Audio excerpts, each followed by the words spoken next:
تو ایک تو مسئلہ یہ ہے کہ اللہ پاک نے ہمیں اور آپ کو متقی اس بنیاد پر کہا ہے کہ اللہ کی کتاب پر، یوم آخرت پر، قیامت کے دن پر اور اسی طرح فرشتوں پر ایمان لائیں۔ اور وہیں اللہ پاک نے بتایا کہ متقی کی صفت یہ ہے کہ وہ نماز قائم کرتے ہیں۔ نماز قائم کرنے کا مطلب یہ نہیں کہ نماز پڑھ لیا وقت ملا تو نہیں، نماز قائم کرنے کا مطلب یہ ہے کہ ایک نماز پڑھنے کے بعد دوسری نماز کی فکر میں دل اٹکا رہے۔ اور اللہ پاک نے ایک صفت بیان کی متقی ہونے کی کہ متقی وہ لوگ ہیں جو اللہ کے مال کو، اللہ کا دیا ہوا مال اللہ کی راہ میں خرچ کرتے ہیں۔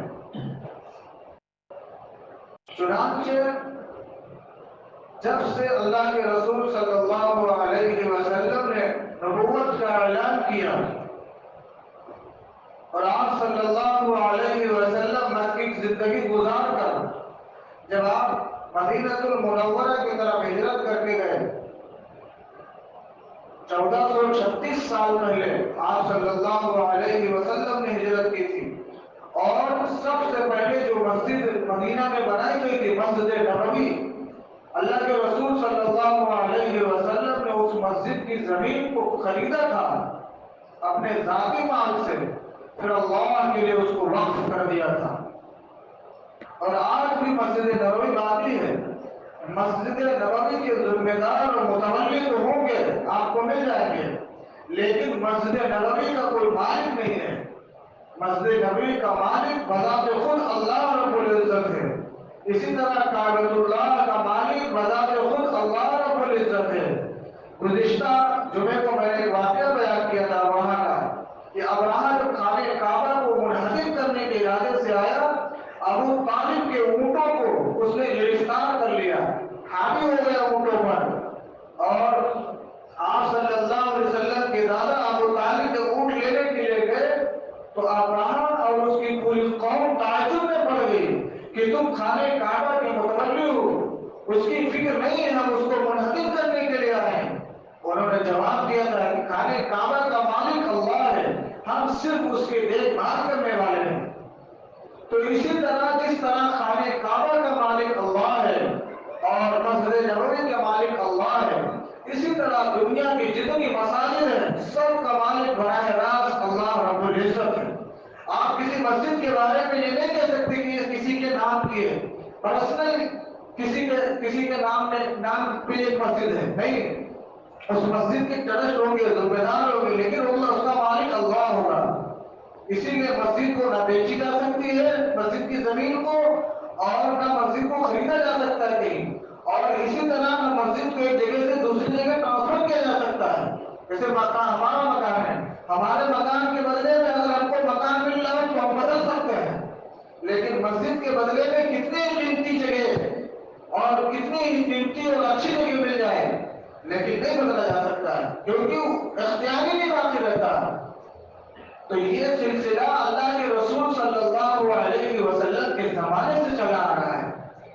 قرآن کریم کے اندر اللہ پاک نے انفاق یعنی اللہ کے راستے میں خرچ کرنے کے بہت سے طریقے بتائے ہیں۔ آپ یتیموں پہ خرچ کریں، غریبوں پر خرچ کریں، مسکینوں پر خرچ کریں، ماتحتوں پر خرچ کریں، اور اسی طرح ہر ضرورت پر خرچ کریں۔ دینی تقاضوں میں آپ اپنے پیسوں کو خرچ کریں، اپنے مال کو خرچ کریں، لیکن خرچ کرنے کی دو قسمیں۔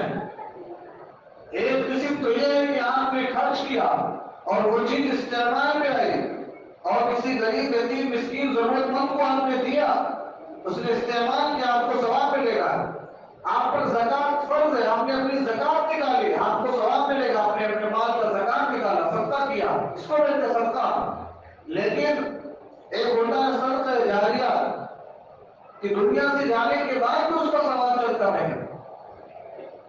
اللہ کے رسول صلی اللہ علیہ وسلم نے جہاں بتایا کہ صدقہ جاریہ نیک اولاد ہے، صدقہ جاریہ ایسا علم ہے جو شاگرد چھوڑ کر گیا ہو کوئی استاد، اور صدقہ جاریہ ایسا کچھ کر کے گیا ہو، جیسے مثال کے طور پر راستے میں کہیں پانی کا انتظام کر دیا گیا، کوئی یتیم کھانا بنا دیا گیا، کوئی علاج کے لیے اسپتال بنا دیا گیا، کوئی مدرسہ قائم کر دیا گیا، کوئی مسجد تعمیر کرا دی، تو یہ جب تک باقی رہیں گی، جب تک کہ انسان قبر پہ چلا جائے گا، لیکن ثواب کا سلسلہ جاری رہے گا۔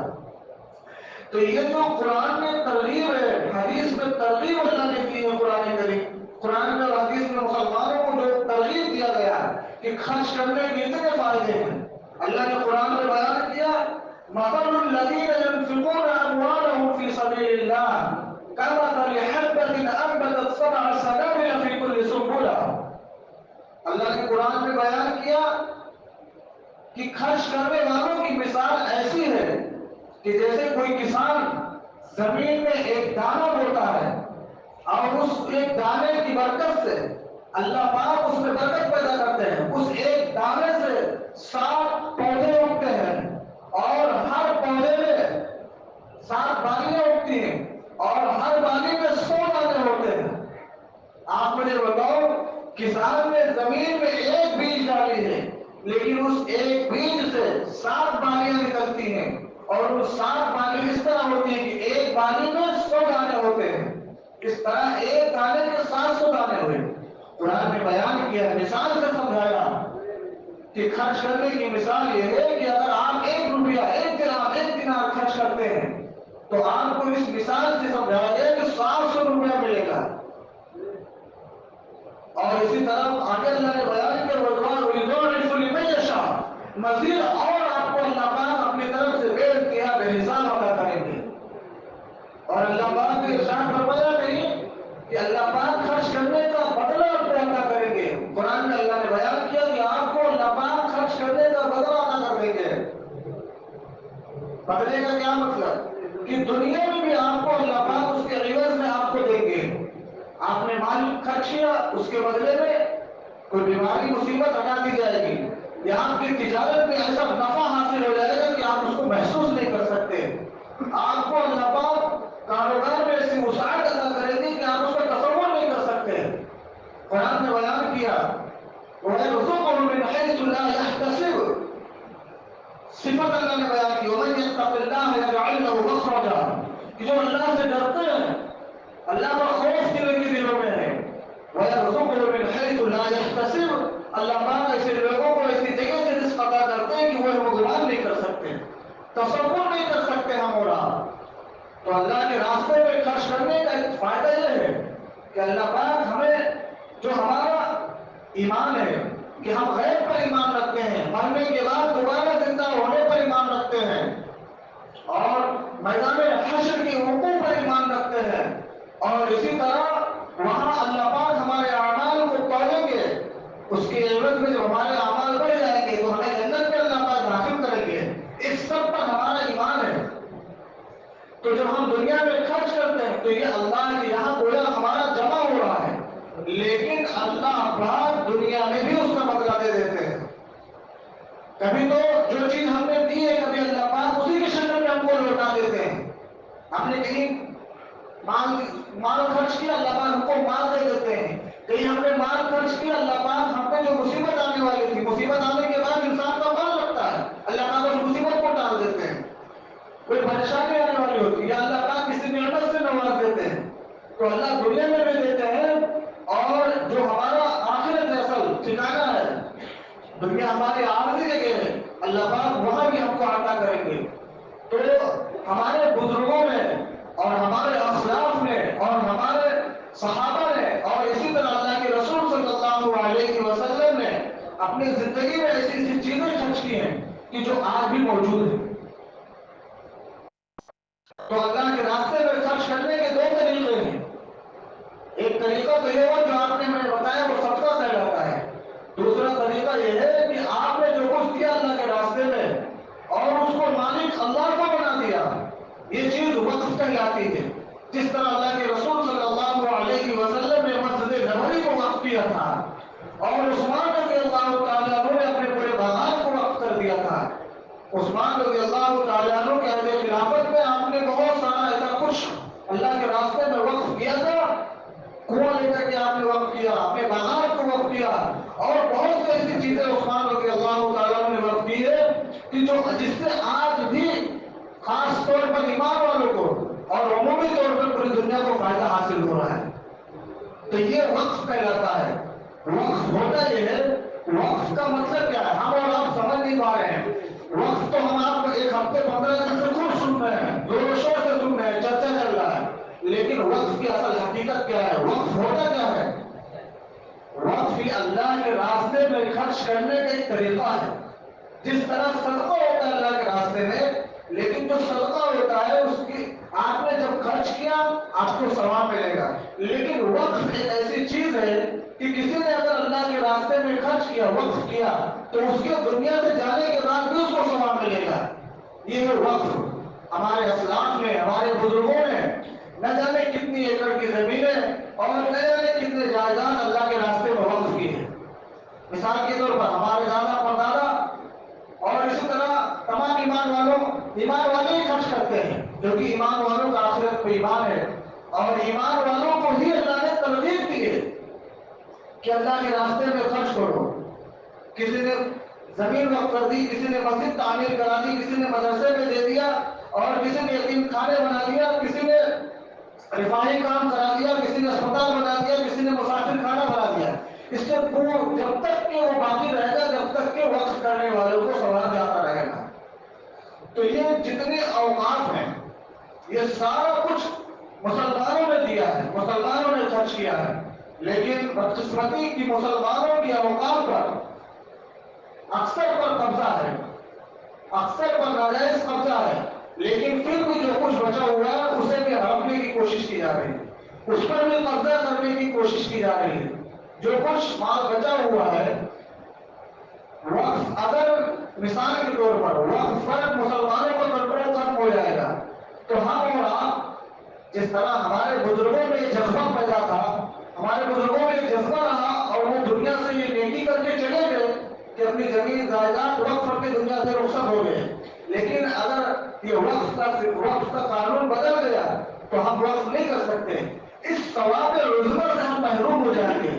اتنی بڑی نعمت جو اللہ کی طرف سے ایسی چیز ہم کو دی گئی ہے کہ انسان دنیا سے چلا جائے اس کے بعد بھی ثواب جاری ہے، ہم اس سے محروم ہو جائیں گے۔ یہ ہمارے گویا کی ایک اعتبار سے ہمارے دین پر ڈاکہ ڈالا جا رہا ہے، ہمارے مذہب پر ڈاکہ ڈالا جا رہا ہے۔ ہمارے کس طرح اس سوچ و فکر ہے کہ کس طرح مسلمان ثواب کے اعتبار سے آگے نہ بڑھیں، اس لیے ایسا کچھ کیا جا رہا ہے۔ لیکن اللہ کا لاکھ لاکھ شکر ہے، ہم ایک اللہ کو ماننے والے ہیں، ہم اللہ کی ذات پر ایمان رکھتے ہیں، ہمارا اللہ ہر چیز کو قادر ہے۔ وہ اللہ جو ابراہ کے لشکر کو ابابیل کے چھوٹے چھوٹے پرندوں کے ذریعے سے اللہ پاک ہلاک کو برباد کر سکتا ہے اتنے بڑے لشکر کو، تو اللہ پاک اس طرح ہمیں یوں مایوس نہیں چھوڑے گا۔ اللہ ہمارا ہے، اللہ ہمیں یوں مایوس نہیں چھوڑے گا، اللہ پاک ہم کو آزما رہا ہے۔ کبھی کبھی آزمائش آتی ہے اللہ کی طرف سے، اور آزمائش جب آتی ہے تو اس آزمائش پر کھڑا اترنا یہ ایمان والوں کا شیوا ہے۔ جب بھی آزمائش آئی ہے تو اللہ رب العزت کی طرف سے آزمائش آئی تو ایمان والے اس پر کامیاب ہوئے ہیں۔ آپ دیکھیں شروع سے لے کر کے جتنے پیغمبر دنیا میں تشریف لائے ہر ایک پر آزمائش آئی لیکن وہ کامیاب ہوئے۔ صحابہ کی زندگی اٹھا کر دیکھیں، سارے صحابہ آزمائش کے راستے سے گزرے ہیں، وہ بھی کامیاب ہوئے، اور اسی طرح تمام ائمہ کی زندگی کو کہا لے وہ بھی آزمائش کے راستے سے گزرے ہیں۔ اللہ پاک ہمیں بھی آزما رہا ہے، اور ہمیں آزمانے کا کیا مطلب؟ اس وقت ہمیں اتحاد و اتفاق کی ضرورت ہے۔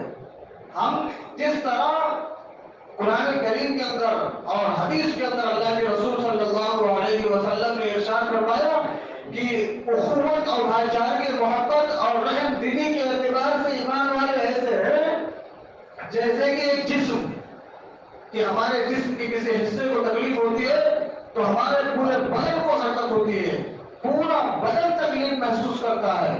ایسا نہیں کسی ایک حصے کے تکلیف ہے تو باقی وہی حصہ تکلیف محسوس کرے گا، نہیں، پورا بدن متاثر ہوتا ہے۔ لیکن ہمارے اندر اتحاد نہیں ہے، ہم یہ سمجھتے جب کسی کے ساتھ کوئی مسئلہ پیش آتا ہے سمجھتے ان کا ذاتی مسئلہ ہے، وہ سمجھیں گے، وہ اس کو سلجھائیں گے، نہیں، بلکہ ہمیں تو اس طرح کہا گیا ہے اس کے اندر، تو ہمیں فکر کرنے کی ضرورت ہے۔ آج الحمدللہ ایک باقاعدہ اس بل کو ترمیم کرنے کے لیے جو 2013 میں مسلمانوں کے حق میں گیا تھا کہ وقت ایکٹ کا فیصلہ، اس سے بہت فائدہ ہو رہا ہے۔ اس سے مسلمان اس کے مالک رہیں گے، مسلمانوں پر قبضہ رہے گا اور مسلمانوں کو ہی اختیار ہے اس کو چلانے کی، اس کی ملکیت کی، اس کے متولی بننے کی۔ لیکن اس بل کے آ جانے کے بعد مسلمانوں کا نام اختیار باقی رہے گا، اور اس میں صرف مسلمان ہی نہیں رہ سکتے، اس میں مسلمان کے علاوہ کے قوم کے لوگوں کو داخل کیا جائے گا۔ تو جس قوم کو وقف کے بارے میں، وقف کی اہمیت کے بارے میں، وقف اللہ کی طرف سے ہے، وقف ہمارے دین کا حصہ ہے، تو جو دیندار ہوگا، ایمان والا ہوگا، وہ اس کی اہمیت کو سمجھے گا۔ مثال کے طور پر ہم اور آپ روزہ رکھتے ہیں، روزہ رکھنے کی رخصت علماء نے دی، نہ رکھنے کی رخصت اس صورت میں دی ہے کہ اگر آپ کو کوئی شرعی ڈاکٹر، کوئی شرعی طبیب آپ کو بتا دے کہ آپ اس بیماری میں روزہ رکھیں گے تو آپ کے لیے نقصان دہ ہے، تو روزہ چھوڑنے کی رخصت ہے۔ لیکن ہر میڈیکل، ہر ڈاکٹر اگر کہتے ہیں کہ روزہ داروں کو 3 ٹائم آپ کو دوا کھانی ہے، ڈاکٹر نے آپ کو دیا کہ 3 ٹائم کی آپ کو دوا کھانی ہے، تو ظاہر سی بات ہے صبح دوپہر شام، تو آپ کیا روزہ نہیں رکھیں گے؟ اس ڈاکٹر کو پتہ ہی نہیں کہ یہ رمضان کا مہینہ چل رہا ہے، اس کو پتہ ہی نہیں کہ روزہ ہوتا کیا ہے، اس کو پتہ ہی نہیں کہ روزہ یہ مسلمانوں پر فرض ہے، اس بیماری کی وجہ سے اگر یہ روزہ نہیں رکھیں گے تو یہ فرض چھوٹ جائے گا۔ تو جس کو کچھ پتہ ہی نہ ہو، اگر وہ ممبر میں داخل ہو گیا تو پھر ہمارے اسلام کا نظام جہاں برام ہو جائے گا۔ تو اس کو بچانے کے لیے باقاعدہ یہ نہ بچے، اس کے لیے پارلیمنٹ میں بل پیش کیا گیا، وہاں مسترد کر دیا گیا، فی الحال اس کو روک دیا گیا اور جوائنٹ پارلیمنٹ میں اس کو پہنچا دیا گیا۔ اس کے لیے باقاعدہ مسلم پرسنل لا بورڈ ہماری اور آپ کی نمائندگی کر رہی ہے، نمائندہ بن کے کھڑی ہے، وہ سارے مسلمانوں کی طرف سے نمائندگی کر رہی ہے اور بہترین طریقے سے کر رہی ہے۔ لیکن مسلم پرسنل لا بورڈ کو یہ کہا گیا کہ ہمیں رائے چاہیے، کیونکہ رائے دینا یہ ہمارا جمہوری ملک ہے اور جوائنٹ پارلیمنٹ میں ہم کو ایک رائے دینے کا حق دیا ہے، یہ اس کا احسان ہے، بلکہ یہ اس کا احسان نہیں بلکہ ہمارا حق ہے۔ جوائنٹ پارلیمنٹ نے ہم سے رائے مانگی ہے کہ اپنی رائے پیش کرو، اس کے بارے میں کیا کرتے ہو۔ ہمیں اور آپ کو رائے دینے کے لیے باقاعدہ 15 دن کی مہلت دی گئی تھی، 15 دن میں سے 14 دن گزر گئے، آج لاسٹ 15واں دن ہے، ہمیں اور آپ کو رائے دینی ہے۔ رائے دینے کے طریقے بہت سارے ہیں، آپ خط کے ذریعے رائے دے سکتے ہیں، اور جو اعلیٰ عہدوں پر فائز ہیں وہ باقاعدہ وہاں جا کر کے خود ہی رائے پیش کریں گے اور رائے پیش بھی کر رہے ہیں۔ لیکن ہر ایک ناگرک، ہم جیسا چھوٹا موٹا آدمی پارلیمنٹ میں، جوائنٹ پارلیمنٹ نہیں پہنچ سکتا، وہاں جا کے ہم باقاعدہ نہیں رائے پیش کر سکتے ہیں۔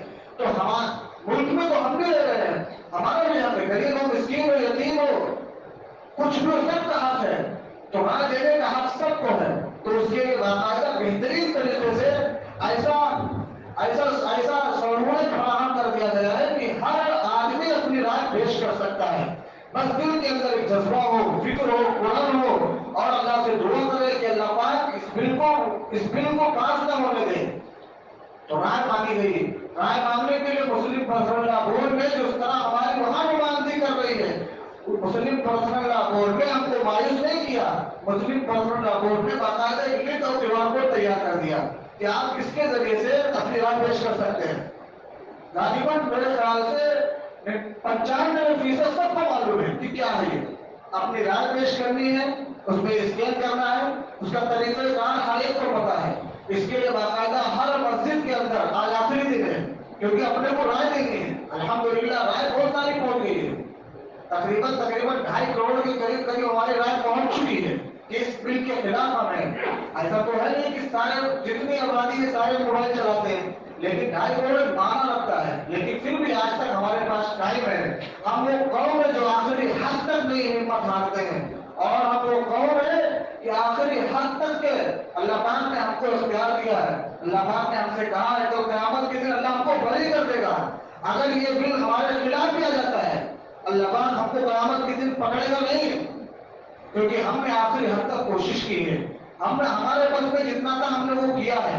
تو اللہ پاک ہم کو مکلف اتنی چیزوں کو بناتا ہے جس کے ہم مکلف، جس کو ہم کر سکتے ہیں۔ قرآن میں اللہ نے بیان کیا کہ لا یکلف اللہ نفسا الا وسعها لها ما كسبت وعليها ما اكتسبت ربنا لا تؤاخذنا ان نسينا واخطانا ربنا ولا تحمل علينا اصرا كما حملته على الذين من قبلنا۔